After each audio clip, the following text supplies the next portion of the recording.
What is up, everybody? Welcome to another vlog. Thank you for tuning in. A quick update. I unfortunately had on Sunday morning a terrible back accident deadlifting at the gym. I slipped a disc in my back and I've been in and out of bed or / on the couch ever since. Not really able to move around too much or do much of anything, unfortunately. So, around fairly decently for the last, since really last night, the second half of yesterday, and this morning. It's getting a little easier to walk around. Blood circulation's getting a little better in my lower extremities. I'm able to finally straighten my legs all the way and flex them, flex my quads, my hamstrings a little bit, and avoiding back pain in the meantime. So just trying to keep the circulation going, getting better, and back to work tomorrow. So have to continue to work towards getting a little more mobile throughout the day. So that's kind of a life update, status update. My wife and kids went to the zoo today. Unfortunately, I had to miss out because I cannot walk for long periods of time quite yet. So that's that. That's where we're at. If you didn't see, so I made my go-to bone broth, cup of bone broth. There's 3 whole eggs scrambled in there, and I have about 8 to 10 ounces of grass-finished ground beef and maybe 2-3 ounces of some lean pork in there as well. It's before noon. I'm gonna eat early. Well, it's just about noon. I'm gonna eat early, a higher protein meal first thing to keep me satiated throughout the day until dinner. Allow my body to use body fat for energy whenever possible. And yeah, that's what we're having. So with that, thank you for tuning in. I'll check in with you guys here shortly. All right, everybody, let's talk quickly about macronutrients. As most of you know, there are 3 macronutrients. Carbohydrates, which are not all are bad, and they're not always bad in context either, so remember that. There is a time and a place, generally speaking, for carbohydrates, assuming you don't have any autoimmune disease or insulin resistance, type 2 diabetes, etc., problems with obesity. Carbohydrates can still have a place sporadically. Then there's fat and protein. Protein, I believe, is the most important, and there's a few reasons why, and not in any particular order, but satiety is a big one. Most people come to ketogenic and carnivore or keto carnivore diets for the goal of weight loss, as well as fixing other health biomarkers, and satiety can be a big promoter in your weight loss. So animal proteins specifically can help with satiety. Then there is the thermic effect of protein.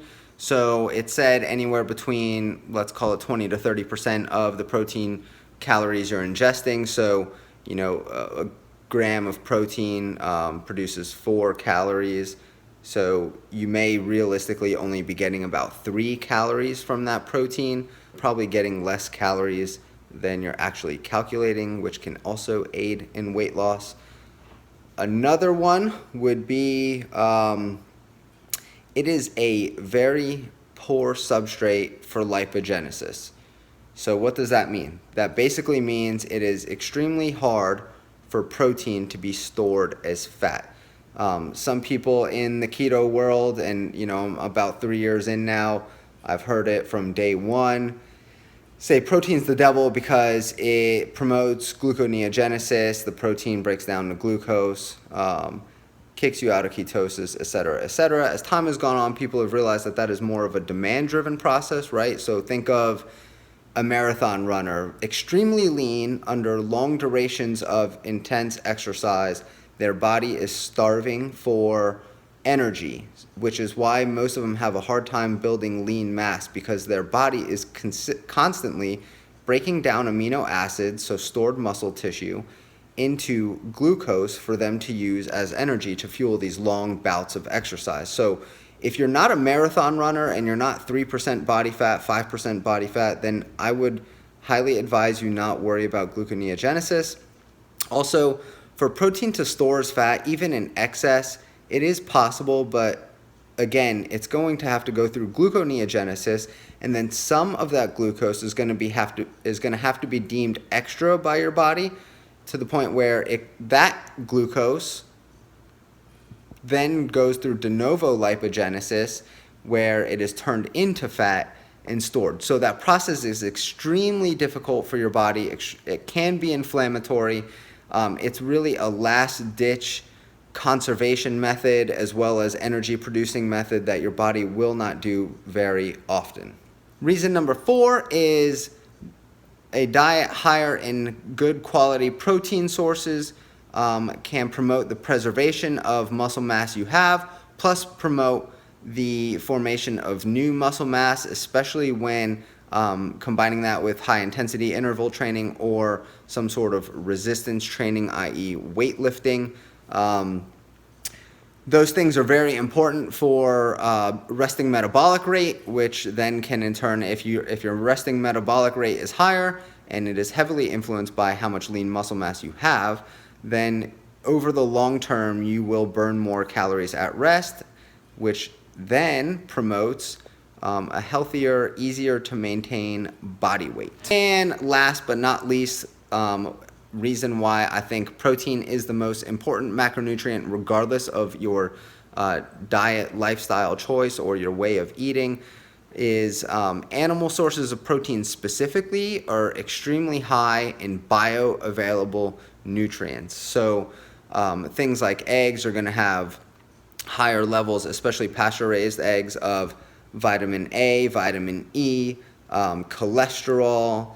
You're going to get a full spectrum of amino acids from red meat. You're going to get essential brain development of fatty acids like EPA and DHA from wild-caught fish, specifically salmon, or any other fatty fish you can find. And those animal sources are going to be, they're not caught up in a web of fibrous material like they are in plants. You're not going to need to combine 50 different types of food products in order to get the full spectrum of amino acids and fatty acids you need. I tend to buy leaner cuts just because that's my preference. I think I have enough body fat to use where I don't need higher fat cuts of meat. However, some people find themselves doing better performance-wise and just overall a better sense of and feeling of well-being when they are taking in fats as high as a 2-to-1 ratio fat to protein. I keep mine around a 1-to-1 ratio, so I'm having 1 gram of protein for every gram of fat, and sometimes even more. It might be 200 grams of protein per day to 120 or so grams of fat, and I still feel good, plenty of energy, and so on and so forth. So those are my 5 reasons why I think protein is the most important macronutrient of them all. If you focus on the protein, you'll end up, especially on animal-based protein, when you're living a zero-carb carnivore or ketogenic diet, you will end up getting most, if not all, of the micronutrients you need, and probably all the micronutrients you need. I mean, there's been people eating meat for years that show no signs of nutrient deficiencies. So, and I've been doing this heavy animal-based ketogenic carnivore diet for, like I said, almost about 3 years. No signs of nutrient deficiency. So, yeah, with that said, focus on your animal protein. Understand it's the most important macronutrient when it comes to body composition, weight loss, and an overall sense of feeling good and looking good. So if you found anything valuable in that rant of mine, please give this video a thumbs up, share it to whoever you may think will benefit from it, and subscribe to the channel if you're new. And until the next time, keep up the good work. I'll see you in the next vlog.